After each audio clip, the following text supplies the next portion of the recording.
Hey everyone, welcome into 1 Cent Sports Cards YouTube channel. Today I'm doing an eBay challenge results video, and it is for 2023 Bowman Chrome Sapphire Edition. I sold all the cards over on eBay. How good was the box? What can you expect to get from a random box of Chrome Sapphire 2023? Well, there's only one way to find out. Watch this video. If you're ready, I'm ready. Let's get right into the results.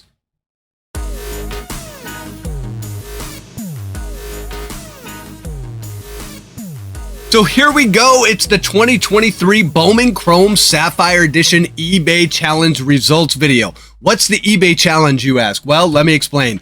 The eBay Challenge is where I purchase one hobby box of sealed wax, just a random box. In this case, it was 2023 Bowman Chrome Sapphire. I opened the box on the channel a couple weeks ago to show you what was pulled, and then what I do is I list as many of the cards as I can, as quickly as I can, over on the eBay to see how much a random box might return over on eBay.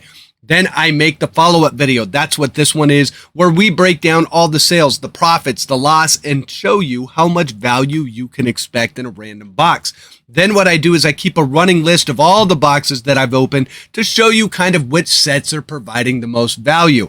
The goal of all this, we're going to gain a better understanding of what you as a collector can reasonably expect to get in return on an average box of cards. We're going to find out what sets have the most bang for your buck. And really what's going to happen is we're going to find out if retail prices that Fanatics is charging are good, are they in line with what you can expect on an ROI, or are they bad? Most people think they're bad, but show me the results of that. That's what this video series will do. So let's dig into the results. 2023 Bowman Chrome Sapphire.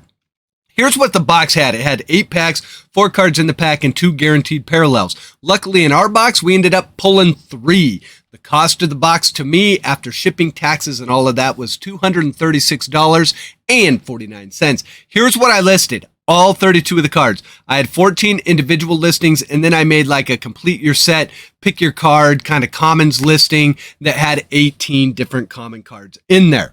So, what sold? Well, 8 sold, and here's what was kind of some of the highlights of that.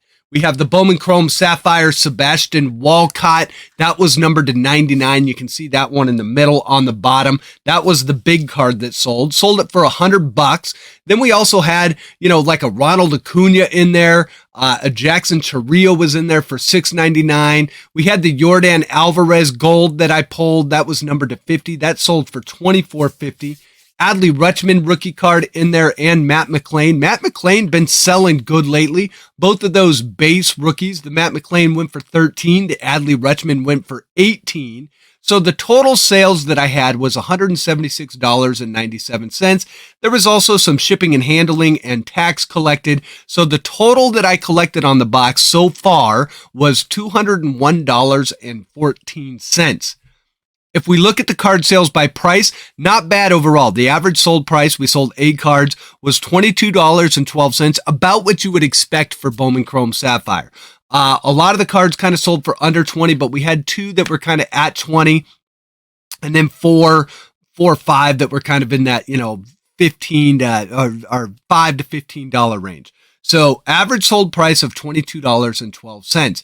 But let's look at the profit loss results. So like I said, we collected $201.14. But remember, over on eBay, they're going to charge you 30 cents for every sale that you make. So we sold 8 cards. That's $2.40. They are also going to charge you $13.25 in a fee just to have the card listed and sold on their site. So that equals $26.65.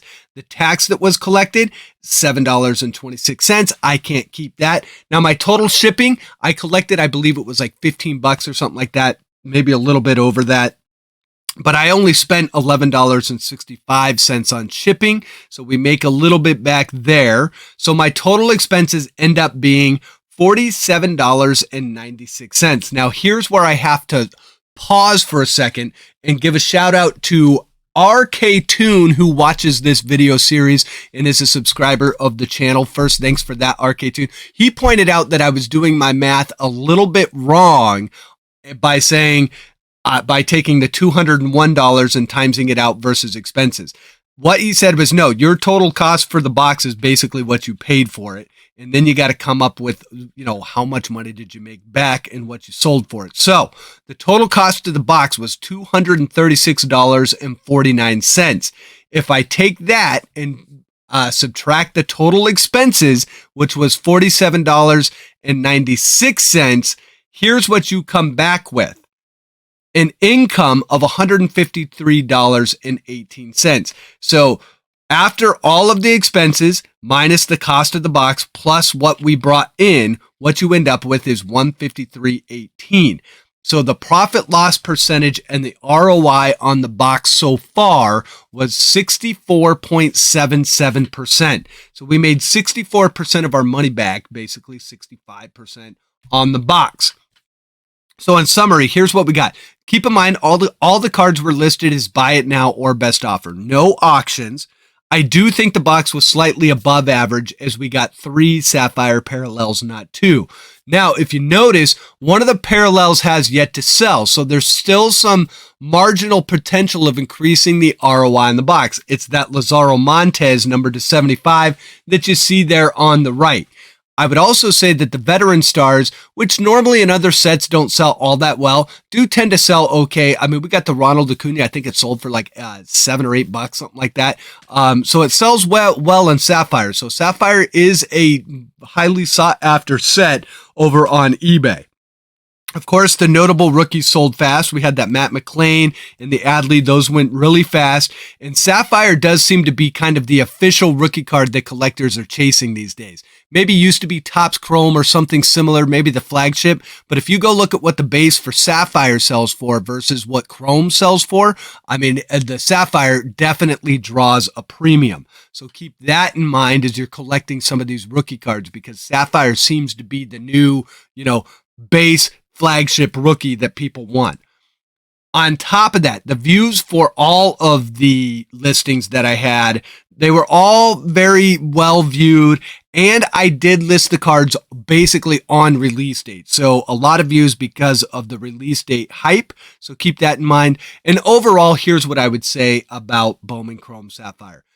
If you want a decent ROI on your box, you're going to have to hit a big parallel of a first Bowman player or a big rookie. In this case, we did hit the Sebastian Walcott to 99. That really helped the ROI on the box. Now you say, yeah, but you only got 65% back on the box. Well, let's take a look at all of the individual set ratings to date. My belief, I will state it outright before we even begin the breakdown here, is you are not going to make 100% back on a box of brand new cards. I believe that you should make somewhere between 50 and 75%. And that's kind of what you should think that the average is. So as you can see down there, Bowman Chrome Sapphire, the last line, that comes in at a C. It comes in right at 64%. And there's still potential to make more because there are still cards out there for sale. So not a bad, kind of an average box overall. When we look at some of the other sets that we have done, it's not always the case. Like, for example, 2023 Bowman Sterling, that only returned 16.66%. And again, a shout out to RK Toon as we have adjusted a lot of these numbers because of a little math glitch that I had on a few of these sets in the early going. So brand new numbers, our ROI is a lot different. So the best box we've had was 2023 Topps Allen and Ginter X. That box returned 213, almost 214%. So that rating gets an A. However, take a look at Topps Chrome Update. Topps Chrome Update, real bad. 2 F's and a D. The jumbo box is the one that got a D. That Breaker's Delight and Topps Chrome Update hobby box, both sitting right at about 25%. Now, we did sell some more cards out of the Topps Chrome Update hobby box, so those numbers have actually gone up. It used to be worse, which is crazy. So let's take a look at our total profit loss to date. So I've taken all 4 sets that we've reviewed, kind of combined them all together, and here's where we land.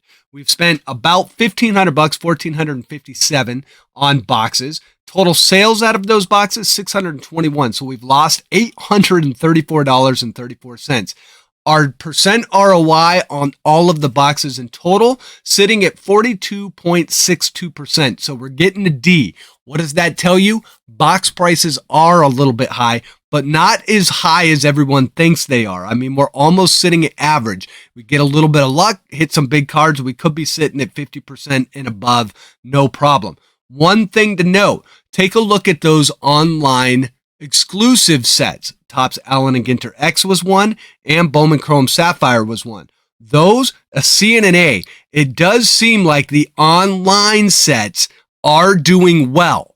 And it does seem like those are the cards that are selling, and the ROI on those online exclusive sets that Topps is offering, they tend to return pretty well. So keep that in mind. It's an early trend. We will see if that continues as we do more of these. So with that, guys, let me know what you think about the box. Let me know what you think about the video series. Would love to have some comments below. Love to respond back to most of the comments that are worth the responding back to. If you like the video series, throw over to first and hit that like button and subscribe, because we're going to do these all the time. And as always, guys, as you're out there in the wild, I hope you are ripping some fire in the packs you are opening. And as always, be good to your family, be good to your friends, be good to your neighbors, and most importantly, take care of yourselves. Thanks for watching. We'll do it again soon.